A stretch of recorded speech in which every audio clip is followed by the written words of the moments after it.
Hi everyone, today I'm doing a video all about foundation because there's so many different things that you have to consider with foundation. There's like colour, coverage, how to apply it, whether you need a primer or not, undertones. So I'm just going to go through quite a lot of things today to do with foundation, and I'm going to show you all the different ways to apply it and things like that. So if you want to find out more, then just carry on watching. Okay, so the very first thing you want to do before you apply any makeup is apply moisturiser. Now some people prefer to do this like as soon as they get out of the shower and let it sink in for a while, and that's fine, but I prefer to put it on just before foundation because then I think my skin's its smoothest, so the foundation glides on a lot easier. But again, that depends on your skin type. If you have quite oily skin, you might want to leave it to sink in so the oils don't disrupt your foundation. But I have normal to combination skin, so I like to apply the moisturiser right before. And don't forget to take moisturiser down your neck as well.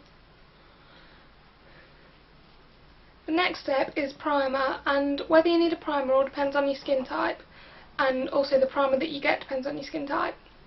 Now you can get mattifying primers which are good for oilier skin, and what that does, it creates a barrier between your skin and the foundation, so any oils that come through will be kind of blocked from the foundation by the primer.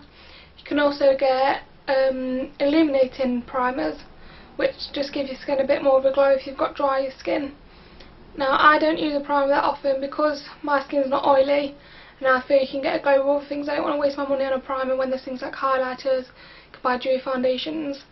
I don't normally use a primer, but I'm going to today just for the purpose of the video, and this is Benefit's Dr. Feelgood, and this is a mattifying primer, and it's just like a waxy type formula. I'm just going to apply a really small amount of that just over the skin, mainly in my T-zone. This also helps to tighten up any pores, stop them looking so big, because otherwise your foundation can sink into your pores.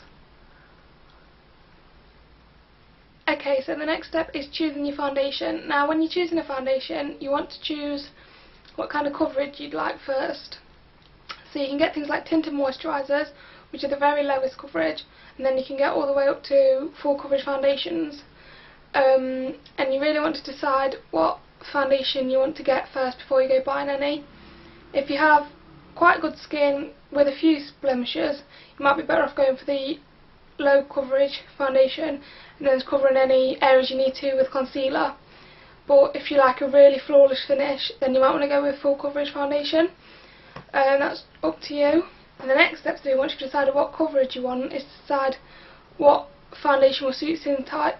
So if you've got drier skin, you might want a more dewy finish foundation, which will be less mattifying. It won't dry hard on the skin, it will leave quite a nice glow to make your skin look less dry. If you've got normal skin, you can kind of go either way with mattifying and dewy foundation. You can kind of choose whichever one you feel like on the day, and if you have oily skin you'll probably want to choose a mattifying foundation.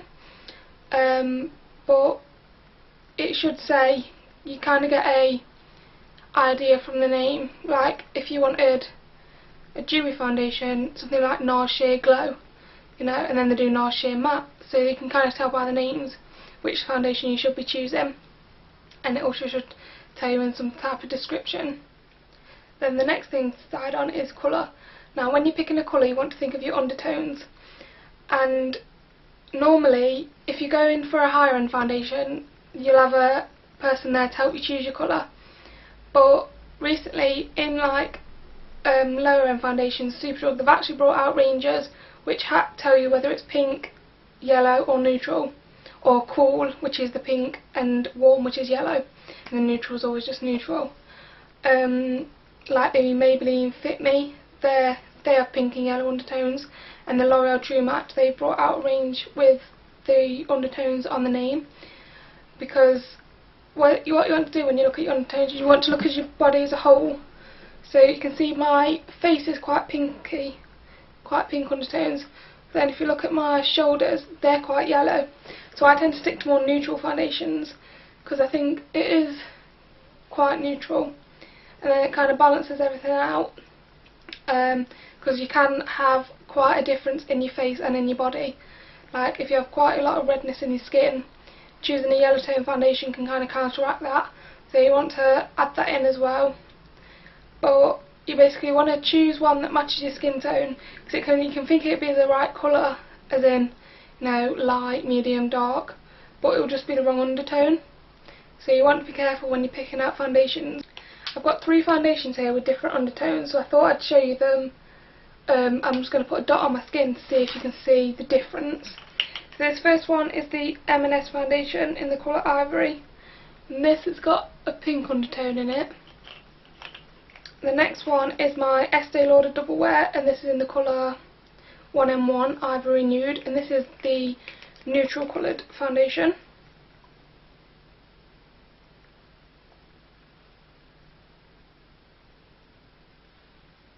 So you can see that looks a lot more yellow.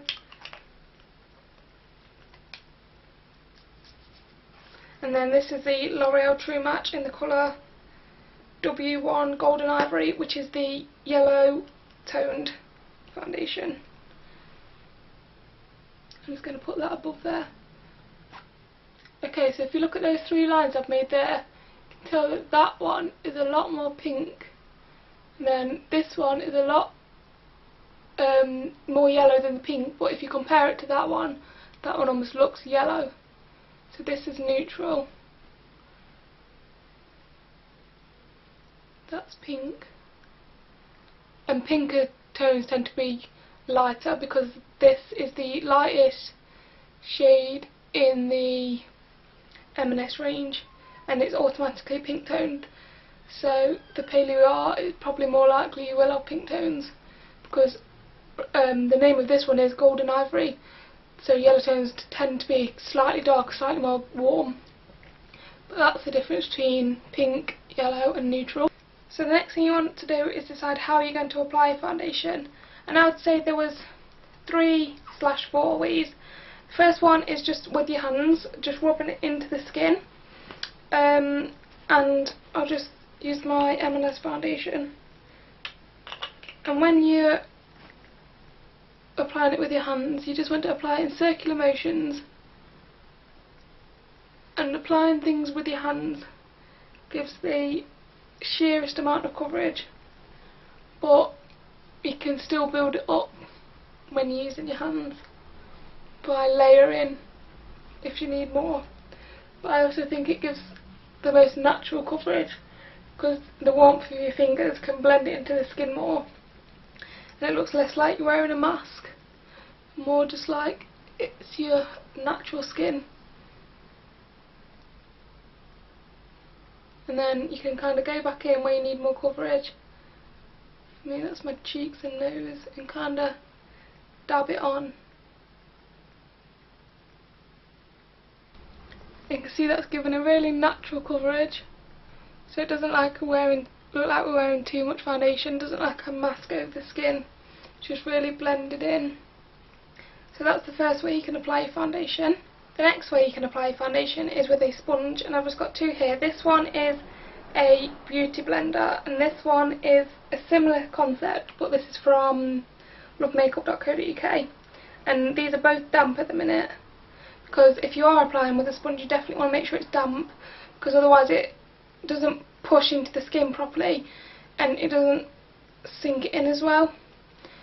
Now, problems with applying with sponges are they can absorb quite a lot of foundation. This is clean, but it's just stained, so that's all that foundation is stained, this sponge. So, you know, it does waste quite a bit of foundation, but it does give quite an airbrushed finish. The beauty blender, I think I got 2 for about £26 on offer. I think they're normally about £15 each, I'd say. This one was £5, and I know you're thinking that's a lot of money, but this, I've never used a sponge yet that compares to a beauty blender. It's so soft, it gives the best finish, like it really blends into the skin. This one's a lot more harder, and when you're pushing it on the skin you can really feel the difference. But it's a good cheaper alternative if you can't afford to spend that much money on a sponge. But applying with a sponge, all you want to do is take a pump of foundation on the back of your hand. And what I do is I take the bottom of my beauty blender, just put a dab on, and then just push it into the skin. And this works it right into the skin. It gives really flawless coverage. And then this point is really good for getting kind of around the nose, kind of under the eyes. And then what you can do is you can kind of roll it over your skin just to make sure it's really softly blended. So that's how you'd apply it with a sponge, and if you had one of the kind of triangular sponges you'd do the same thing, just pushing it into the skin, making sure the sponge was always damp. Now the next option is to apply it with a brush, and I've broken this down into two because there's two different types of brushes mainly. You can get other brushes, but I'd say these are the two most popular brushes. This is just a flat paddle foundation brush where you just work the foundation in a downward motion across the skin. And this is a buffing brush or a flat top kabuki type brush, and that you buff into the skin. So with the flat top brush, you could just work it across the skin, going in downward strokes.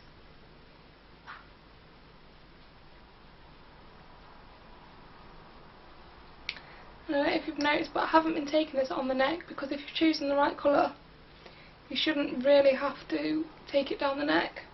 But I know sometimes it is quite hard if your neck and face just don't match naturally, so you can take it down the neck. But if you do, I'd say try and blend it as much as you can to make it look really natural. Okay, so that's the foundation applied with the flat foundation brush. Now the problem I have with these brushes is the bristles kind of leave marks on the skin.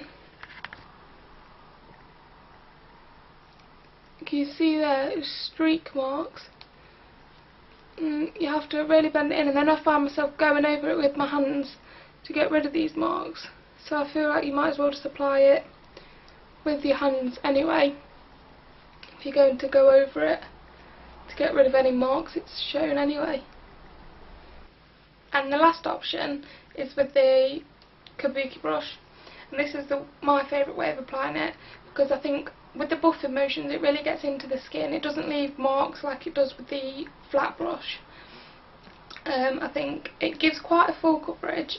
Oh yeah, I forgot to mention, applying with a sponge will give you full coverage, your hands will give sheer.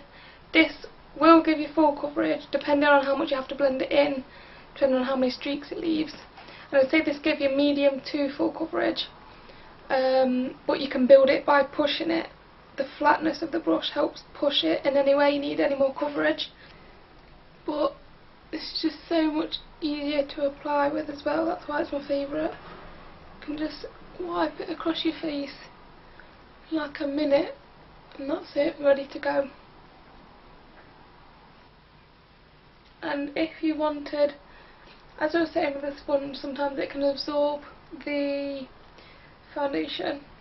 If you don't want your brush hairs to do that, which sometimes it can, you might want to apply your moisturiser with your brush, because having the kind of layer of moisturiser on your brush will stop the foundation sinking into the brush hairs, kind of creates a barrier.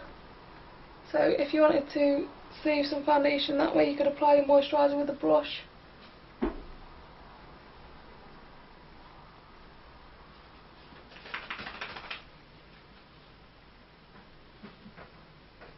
And like I said, once you've applied it all over, you can kind of go back and just push it in any way you need any more coverage. Okay, once you've applied your foundation all over, you can go in and apply some concealer on any blemishes you have. But I tend to use a full coverage foundation, so I don't have to do any correcting on the skin. I'll correct my under eyes but on the actual skin I'll leave that because the foundation's covered it enough. So basically the last thing you want to do is set it with a powder. The last thing to do is just set all that with a powder, which will stop it moving, it will mattify it if it's still a bit too oily for you. And you can powder in certain areas if you want. Like if you like quite a dewiness on the cheekbones, then you can just powder through the centre of the face. But I would recommend, if you are contouring or anything like that, I would recommend taking just a bit of powder where you're going to contour, because sometimes using a powder contour, like bronzer or anything, can kind of disrupt the foundation. So that's something you want to be aware of. Plus if you're using like a cream or a water brush like the Daniel Sandler water ones, I'd recommend not putting any powder on your cheeks, because if you put a powder and then like water on top, it kind of disrupts the foundation again. So depending on what you're going to use on your face, kind of shows where you need to powder. And then what you can do with the powder is you can either use a transparent powder. This is the Rimmel Stay Matte, which looks like it's got a bit of colour in, but if you just wipe it on your skin, it just kind of disappears into nothing. Or if you want that bit extra coverage, you can use a powder foundation. This is a Barbara Darley one, which comes with a kind of puff thing, which I will never use because it just applies too much powder to the skin and it makes you look really cakey. So I'm just going to use the powder foundation because I like a really full coverage. I'm just going to push that into the skin, and you always want to push with powder because otherwise you'll rub off the foundation underneath. So just push it in.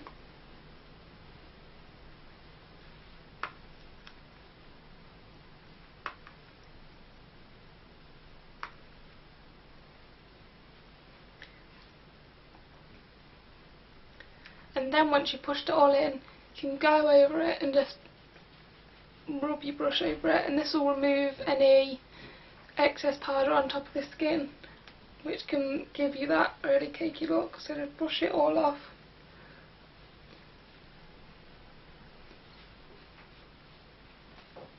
Okay, so that's given me a really matte finish look to my foundation. What you can do after that is you can spray a fixing spray, which is supposed to make your foundation last longer. But the reason I like to use fixing sprays is to kind of stop it looking so powdery. But what I do is I'll do my foundation before anything normally, and then I'll put the powder on, and then I'll let the natural oils of my skin sink through, which stops it looking so cakey. And then after I've done all that, after I've done all my eye makeup and all that, I'll see how it looks and see if I need to apply any highlighter to make my skin look a bit more dewy, because I do like a dewy finish, but I'd rather fake it with kind of highlighter and letting my natural oils sink through than having not enough powder on and then looking too over shiny.